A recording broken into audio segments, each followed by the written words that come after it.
군 단위로 난파된 최고위급 인사 황태성. 북한에서 무역 부상까지 지낸 그는 사실 박정희와 어린 시절부터 특별한 인연을 가지고 있었다. 황태성은 1946년 이 군정이 항거한 대구 10월 항쟁을 주도했는데 박정희의 형인 박상희 역시 적극적으로 가담한다. 일제 때부터 공산주의자로 활동해온 이들은 둘도 없는 친구였다. 결국 황태성은 주동자로 몰려 월북하고 박상희는 경찰에 의해 피살되고 말았다.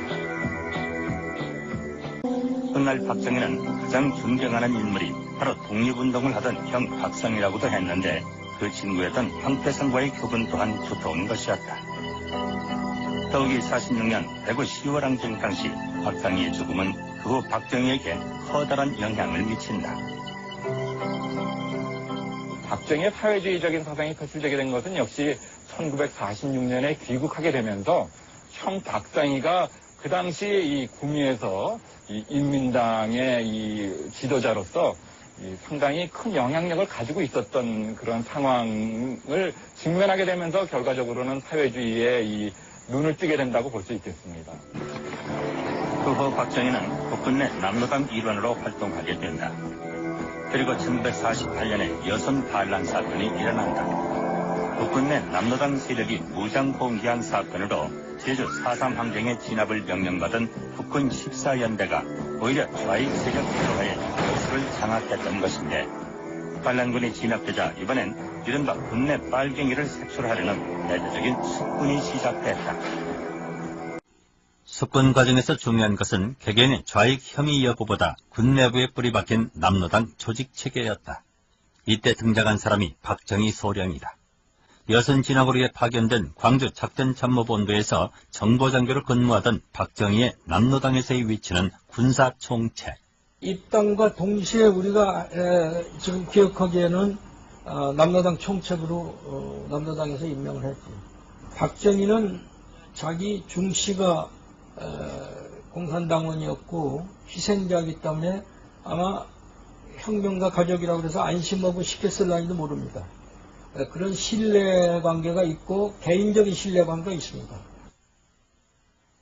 박정희 소령의 재판 기록이다. 그가 남로당원이었음을 확인시켜주는 유일한 문사다.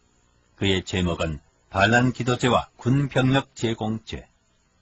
45년에 남로당에 가입해 군분의 비밀 조직을 심고 대한민국 정부에 반하는 행동을 했다고 기록되어 있다.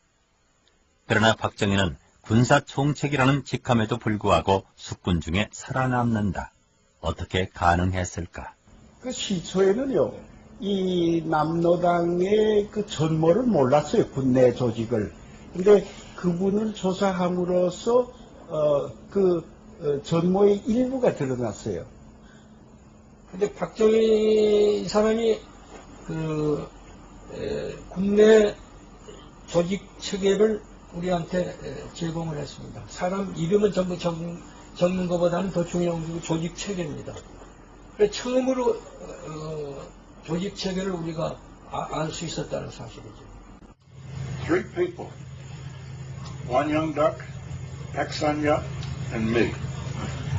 Separately, individually, on our own, went to President Rhee and said, no, you cannot execute Pak Chung-hee.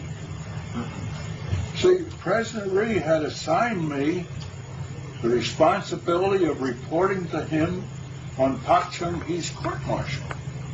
So when I went back to Rhee, after the sentence was announced, I told him we cannot do that. 48년 11월에 검거, 이듬해 5월에 불명예 파면, 1년 후 작전장교로 복직. 박정희 소령이 숙군 지휘부에 제공한 정보가 단지 조직체계뿐이었을까? 그래서 박정희가 산 건 바로 그거라고 나는 생각하고 있습니다. 박정희 소령이 숙군 지휘부에서 전혀 몰랐던 새로운 동지의 이름을 추가했는지는 알 길이 없다. 다만 그의 입에서 나온 이름 김종석 중령은 그가 복직될 그 무렵 형장의 이슬로 사라진다. 김종석 중령은 처형 직전 웃으며 인민공화국의 적기가를 불렀다고 한다. 하우스만 요구에는 김종석에 대해 군사영화학교 출신의 수재로 정보장교로 키우고 싶었던 아까운 인재라고 적혀있다. 박정희는 49년 단지 불명예 파면만을 당한다. 그리고 6.25가 발발하자 5일 후 다시 군에 중용됐던 것이다. 이러한 박정희의 사상 전력을 가장 경계한 것은 미국이었다. 미국은 5.16이 일어났을 때도 쿠데타 정권에 대해 의심을 버리지 못했다. There was suspicion in some of the reports from Korea that General Park was a long-time communist agent, and that this might bring he and some communists in his movement might bring about suddenly a reunification with North Korea under communist terms. 박정희를 주시한 것은 미국뿐이 아니었다. 북한 역시 황태성을 통해 박정희와의 접촉을 시도했던 것이다. 황태성은 간첩이라기보다는 일종 이 김일성의 밀사였어요. 특사였어요. 남한에 와가지고 한국에 들어와가지고 박정희 정권과 한번 통일 문제에 대해서 협상을 해봐라. 또 그보다 앞서가지고 5.16으로 집권한 박정희 주체 세력이 과연 어떤 생각을 갖고 있는지. 그냥 취미가 뭐냐? 정말로 평화 통일을 할 생각이 있는가? 남북 협상할 생각이 있는가? 아니면 군사적인 목적인가? 좀 취미를 알고 싶다. 사실 1961년의 봄은 분단 이후 한반도에서 어느 때보다도 통일에 대한 논의가 활발하게 전개되고 있었다. 그리고 2년 후 황태성 사건은 세상에 알려지기 시작한다. 제5대 선거 유세가 치열해지면서 연일 황태성 사건이 톱기사로 다루어졌다. 다시 사상 전력으로 문제가 된 박정희에게 간섭 황태성은 결정타인 듯 보였다. 선거를 20일 앞두고 수박 유세를 단던 박정희는 사상 공세에 대해 정면 돌파를 시도한다. 간첩 황태성과의 관계를 인정한 것이다. 황태성은 나의 형과 친구였다. 어려서부터 집에도 놀러오는 사이였다. 또한 박정희는 각 신문마다 일면에 대형 선거 광고를 게재한다. 그는 자신의 사상 전력을 인정하면서 야당 인사들을 낡은 메카시즘의 잔재라고 반격하기 시작했다. 일체의 메카시즘을 타도 청소해야 할 공동의 전선에 서 있다. 오늘의 야당 인사들이 얼마나 많은 지식인의 진보적인 발언을 메카시즘의 수법으로 탄압해왔는가를 똑똑히 알고 있을 것이다. 선거전이 치열해지면서 사상 논쟁은 보수와 진보의 싸움이 되기도 했다. 박정희에 의해 자신을 빨갱이로 몰아붙이는 윤보선은 구시대의 보수주의자로 반공을 국시로 군사 쿠데타를 일으켰던 자신은 오히려 사상 문제로 죽음의 문턱까지 갔던 진보주의자로 주장됐다. 사상 논쟁의 경과라든가 결과를 놓고 볼 때 이것은 처음부터 어떤 계산된 득표 공작이었어요. 왜냐하면은 우리나라 이 해방 이후에 빨갱이 사냥이라든가 메카시즘적인 그러한 이 수법 때문에 국민들의 많은 사람이 시달림을 당했고 또 그에 대해서 이 반감을 역겨움을 하는 사람들이 많이 있는데 직접적으로 진보적이지 않더라도 소위 한국전쟁 과정에서 결국 색깔론에 시달려서 예를 들면 월북자라든가 연좌제에 의한 어떤 많은 한국의 피해자들이 있었는데 결국 윤보선 씨가 제기했던 결국 결국 사상 논쟁이라고 하는 것들이 그러한 많은 사람들에게 있어서 사실은 아픈 상처를 사실 건드려줬고 통일과 분단의 길목에서 이 땅의 무수한 양민들이 사상의 굴레에 의해 무참히 희생됐다. 제주 4.3 사건, 여순 14연대 반란, 보도연맹, 거창 양민 학살 사건까지 그 피해자만도 25만에 이른다. 그렇다면 1963년 대선에서 사상 논쟁은 어떤 영향을 미쳤을까? 10월 16일과 17일 이틀간에 걸쳐 개표된 선거 결과는 막판까지 그야말로 박빙의 승부가 펼쳐졌다. 윤도선은 주로 도시에서, 박정희는 농촌에서 우세를 보였다. 승자는 박정희였다. 단 15만 표 차의 아슬아슬한 승리였다. 그 63년 대통령 선거가 사상의 문제, 그리고 한국 전쟁에서의 그 연좌제 문제, 이런 것들이 중점적인 한 쟁점이 됐고, 그러한 것들에 의해서 많은 피해자들이 지지에 의해서 박정희가 정권을 잡을 수 있었는데, 그 결과는 아이러니하게도 그러한 그 바람과는 정반대로 극우 반공체제, 그리고 연좌제의 강화, 이런 것이 나타났다는 측면에서. 선거가 끝나고도 박정희는 끝내 황태성과 조우하지 않는다.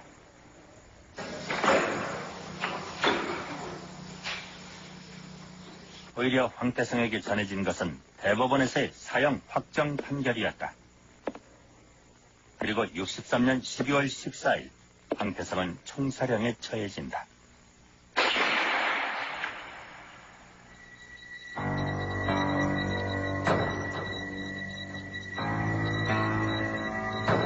박정희가 제5대 대통령으로 취임하기 3일 전이었다.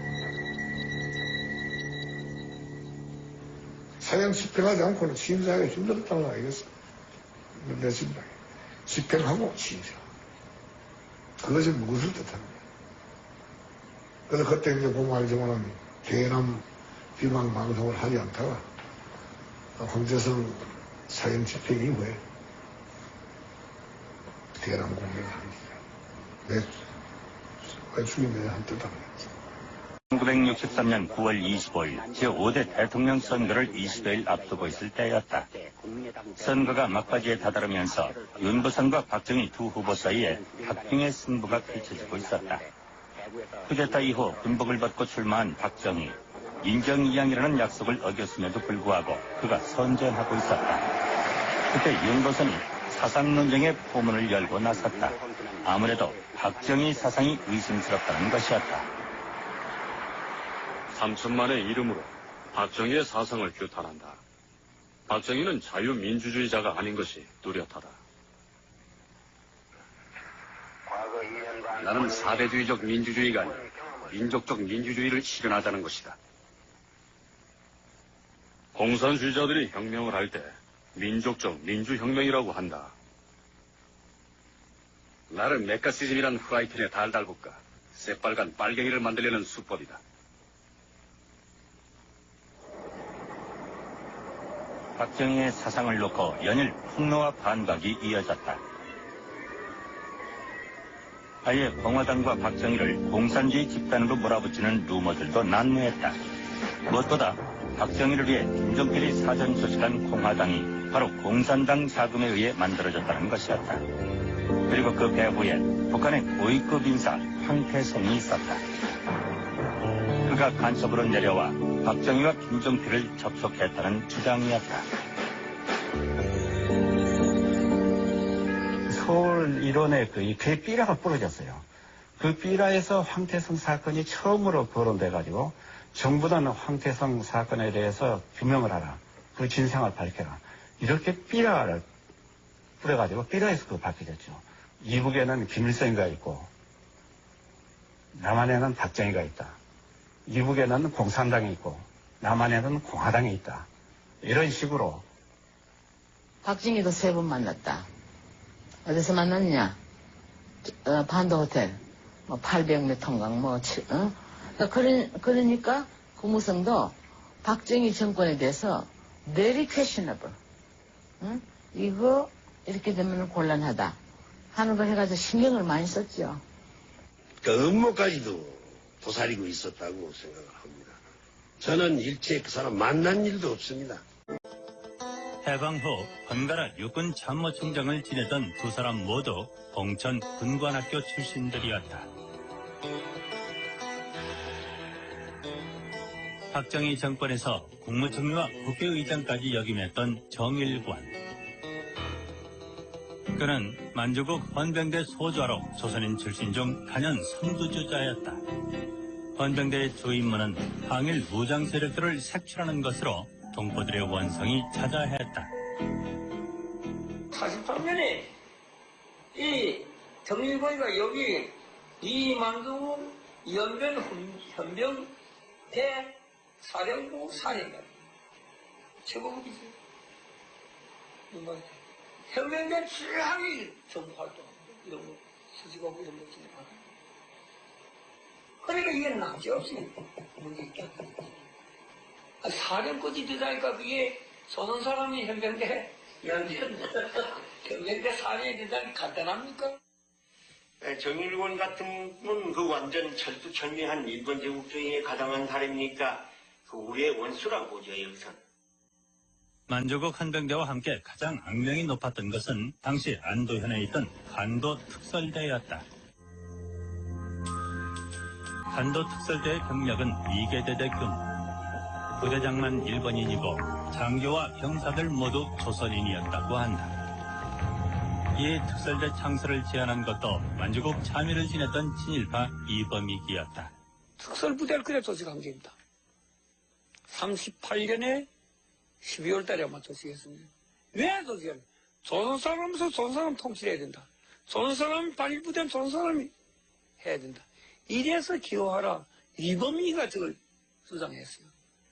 간도도 현병대에서 현병분견대 대장하고 같이 토론했어요. 그래서 만든 겁니다. 간도 특설대의 임무는 바로 1930년대 만주를 근거지로 항일 무장투쟁을 벌이던 조선 북녘군 토벌에 있었다. 당시 소중연합군 형태로 재편된 동국 항일연군이 만주에서의 항일투쟁을 주도하고 있었는데 그 중에는 조선인들도 적지 않았다.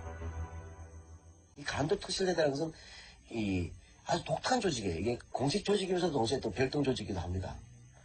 이 간도 특설대야말로 바로 30년대부터 40년대 조선인들 항일 세력을 가장 악랄하게 추적하고 그다음에 죽이고 하여튼 이른바 토벌을 했다 그러죠. 그들 입장에서는 하여튼 가장 악명 높은 세력입니다.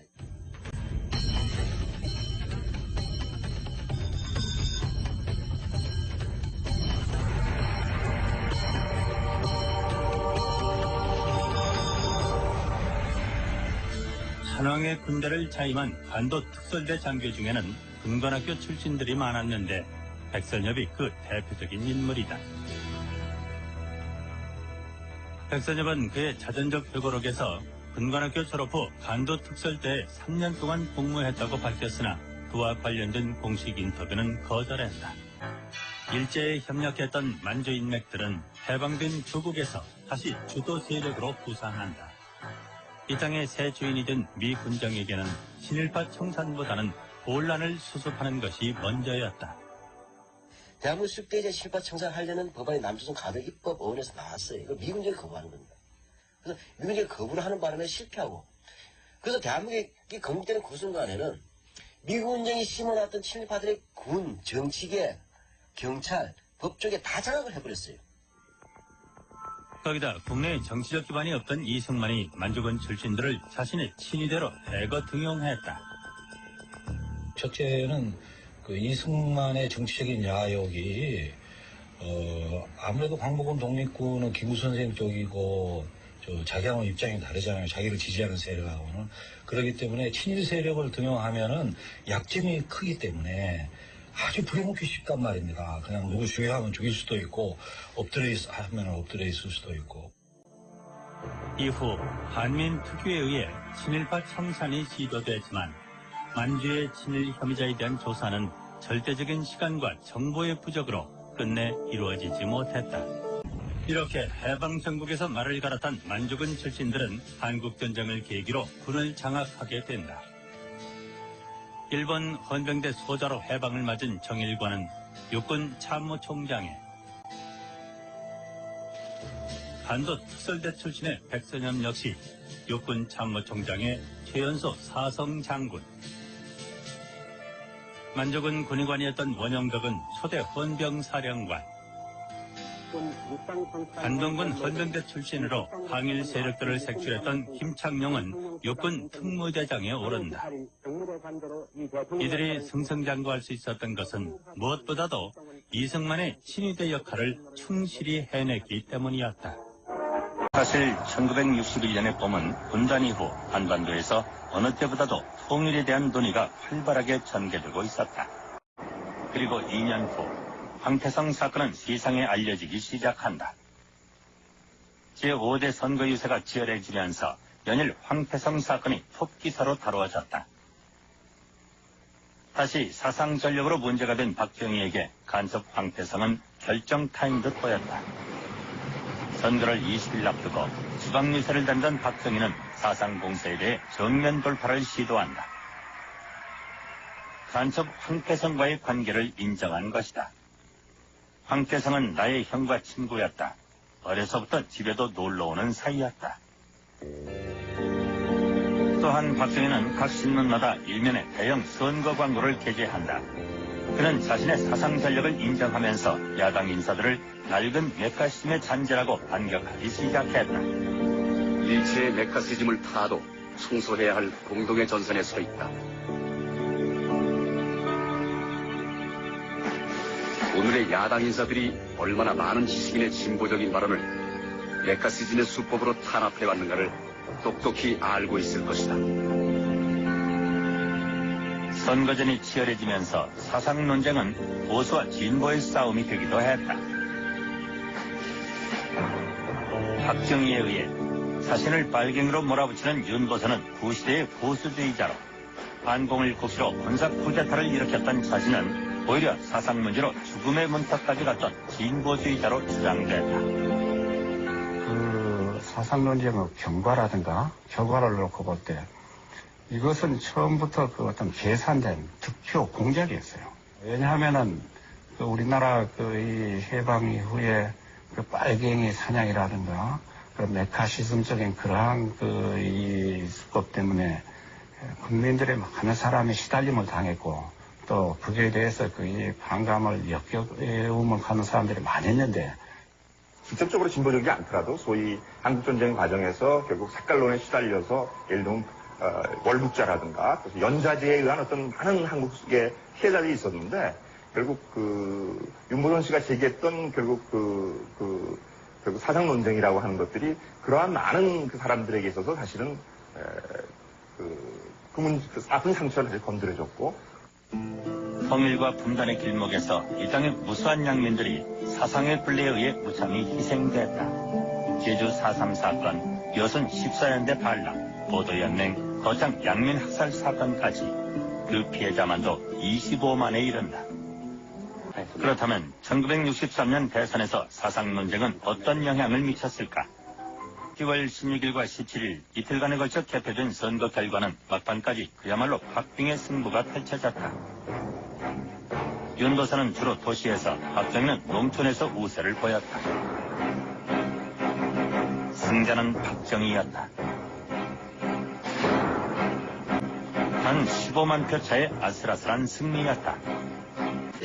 그 63년 대통령 선거가 사상의 문제, 그리고 한국전쟁에서의 그 연좌제 문제, 이런 것들이 중점적인 한 쟁점이 됐고, 그러한 것들에 의해서 많은 피해자들이 지지에 의해서 박정희가 정권을 잡을 수 있었는데, 그 결과는 아이러니하게도 그러한 그 바람과는 정반대로 극우 반공체제, 그리고 연좌제의 강화, 이런 것이 나타났다는 측면에서 선거가 끝나고도 박정희는 끝내 황태성과 조우하지 않는다.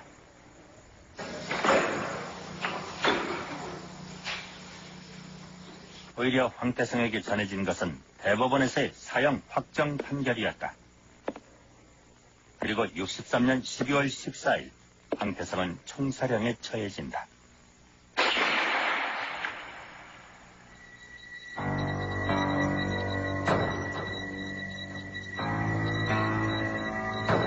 박정희가 제5대 대통령으로 취임하기 3일 전이었다. 사형 집행하지 않고는 취임사하기 힘들었다는 거 알겠어. 내 생각에. 집행하고 취임사. 그것이 무엇을 뜻합니까? 그래서 그때 이제 보면 알지만은 대남 비방 방송을 하지 않다가 황태성 사형 집행 이후에 대남 공개를 하는 거야. 왜 죽임에 한 뜻 하는 거지. 1963년 9월 25일 제5대 대통령 선거를 20여일 앞두고 있을 때였다.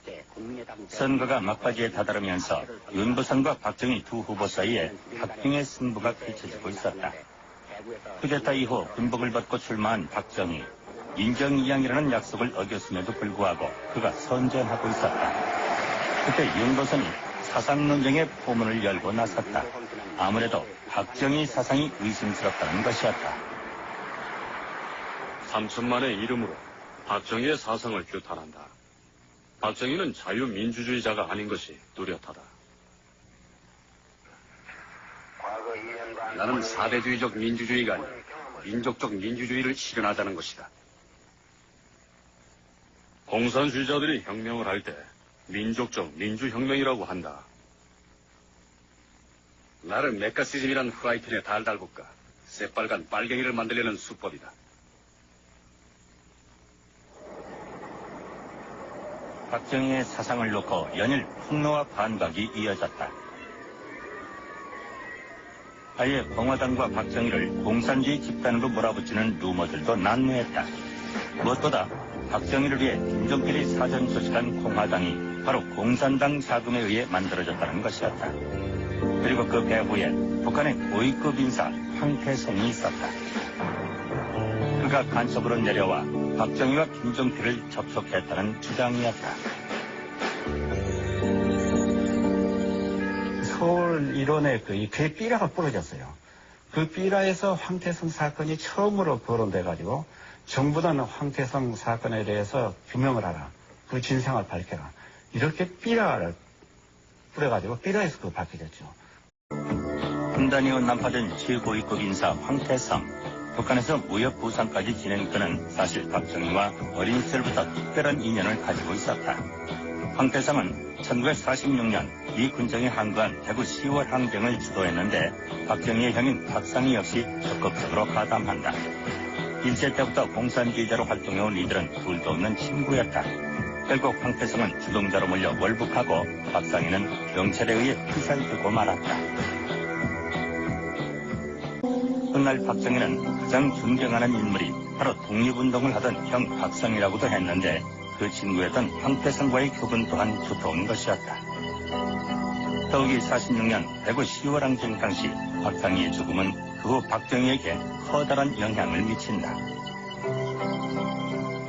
박정희의 사회주의적인 사상이 표출되게 된 것은 역시 1946년에 귀국하게 되면서 형 박상희가 그 당시 이 구미에서 이 인민당의 이 지도자로서 상당히 큰 영향력을 가지고 있었던 그런 상황을 직면하게 되면서 결과적으로는 사회주의에 이 눈을 뜨게 된다고 볼 수 있겠습니다.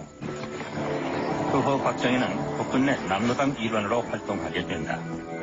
그리고 1948년에 여선 반란 사건이 일어난다. 국군 내 남로당 세력이 무장 봉기한 사건으로 제주 4.3 항쟁에 진압을 명령받은 국군 14연대가 오히려 좌익 세력 대화에 여수를 장악했던 것인데 반란군이 진압되자 이번엔 이른바 군내 빨갱이를 색출하려는 내재적인 숙군이 시작됐다. 숙군 과정에서 중요한 것은 개개인의 좌익 혐의 여부보다 군 내부에 뿌리박힌 남로당 조직체계였다. 이때 등장한 사람이 박정희 소령이다. 여선 진압을 위해 파견된 광주 작전참모본부에서 정보장교로 근무하던 박정희의 남로당에서의 위치는 군사총책. 입당과 동시에 우리가 지금 기억하기에는 남로당 총책으로 남로당에서 임명을 했지. 박정희는 자기 중씨가 공산당원이었고 희생자이기 때문에 아마 혁명가 가족이라고 해서 안심하고 시켰을지도 모릅니다. 그런 신뢰관계가 있고 개인적인 신뢰관계가 있습니다. 박정희 소령의 재판 기록이다. 그가 남로당원이었음을 확인시켜주는 유일한 문사다. 그의 제목은 반란 기도죄와 군병력 제공죄. 45년에 남로당에 가입해 군부의 비밀 조직을 심고 대한민국 정부에 반하는 행동을 했다고 기록되어 있다. 그러나 박정희는 군사총책이라는 직함에도 불구하고 숙군 중에 살아남는다. 어떻게 가능했을까? 그 시초에는요, 이 남로당의 그 전모를 몰랐어요, 군내 조직을. 근데 그분을 조사함으로써 전모의 일부가 드러났어요. 근데 박정희 사람이 국내 조직 체계를 우리한테 제공을 했습니다. 사람 이름은 전부 적는 것보다는 더 중요한 조직 체계입니다. 이북에는 김일성이가 있고 남한에는 박정희가 있다. 이북에는 공산당이 있고 남한에는 공화당이 있다. 이런 식으로. 박정희도 3번 만났다. 어디서 만났냐? 반도 호텔, 800몇 통강, 그러니까 구무성도 박정희 정권에 대해서 very questionable. 이거 이렇게 되면 곤란하다 하는 걸 해가지고 신경을 많이 썼죠. 그 음모까지도 도사리고 있었다고 생각을 합니다. 저는 일체 그 사람 만난 일도 없습니다. 해방 후 번갈아 육군 참모총장을 지내던 두 사람 모두 봉천 군관학교 출신들이었다. 박정희 정권에서 국무총리와 국회의장까지 역임했던 정일관. 그는 만주국 헌병대 소좌로 조선인 출신 중 단연 선두주자였다. 헌병대의 주 임무는 항일 무장 세력들을 색출하는 것으로 동포들의 원성이 자자했다. 48년에 이 정일권이가 여기 이만두 연변 현병 대사령부 사령관 최고급이죠. 현병대 7항이 정부활동 이런 거 수직하고 이런 거 진행하고 그러니까 이게 납치 없이 문제 있다. 사령까지 되다니까 그게 조선 사람이 현병대 현병대 사령이 되다니 간단합니까? 정일권 같은 분은 그 완전 철두철미한 일본 제국주의에 가담한 사람이니까 그 우리의 원수라고 보죠, 여기서는. 만주국 헌병대와 함께 가장 악명이 높았던 것은 당시 안도현에 있던 간도 특설대였다. 간도 특설대의 경력은 2개대대 규모. 부대장만 일본인이고 장교와 병사들 모두 조선인이었다고 한다. 이 특설대 창설을 제안한 것도 만주국 참의를 지냈던 친일파 이범익이었다. 특설부대를 그래 조직한 겁니다. 38년에 12월 달에 아마 조직했습니다. 왜 조직했냐? 조선 사람에서 조선 사람 통치해야 된다. 조선 사람이 반일부대는 조선 사람이 해야 된다. 이래서 기호하라. 이범익이가 저걸 주장했어요. 간도도 현병대에서 현병 분견대 대장하고 같이 토론했어요. 그래서 만든 겁니다. 간도 특설대의 임무는 바로 1930년대 만주를 근거지로 항일 무장투쟁을 벌이던 조선 북녘군 토벌에 있었다. 당시 소중연합군 형태로 재편된 동북 항일연군이 만주에서의 항일투쟁을 주도하고 있었는데 그중에는 조선인들도 적지 않았다. 이 간도 특설대라는 것은 아주 독특한 조직이에요. 이게 공식 조직이면서 동시에 또 별동 조직이기도 합니다. 이 간도 특설대야말로 바로 30년대부터 40년대 조선인들 항일 세력을 가장 악랄하게. 처음으로 조직 체계를 우리가 알 수 있었다는 사실이죠. Three people, one young duck, Pak Sun-yuk, and me, separately, individually, on our own, went to President Rhee and said, no, you cannot execute Pak Chung-hee. See, President Rhee had assigned me the responsibility of reporting to him on Pak Chung-hee's court-martial. So when I went back to Rhee, after the sentence was announced, I told him we cannot do that. 48년 11월에 검거, 이듬해 5월에 불명예 파면, 1년 후 작전장교로 복직. 박정희 소령이 숙군 지휘부에 제공한 정보가 단지 조직체계뿐이었을까? 그래서 박정희가 산 건 바로 그거라고 나는 생각하고 있습니다. 박정희 소령이 숙군 지휘부에서 전혀 몰랐던 새로운 동지의 이름을 추가했는지는 알 길이 없다. 다만 그의 입에서 나온 이름 김종석 중령은 그가 복직될 그 무렵 형장의 이슬로 사라진다. 김정석 중령은 처형 직전 웃으며 인민공화국의 적기가를 불렀다고 한다. 하우스만 요구에는 김정석에 대해 군사영화학교 출신의 수재로 정보장교로 키우고 싶었던 아까운 인재라고 적혀있다.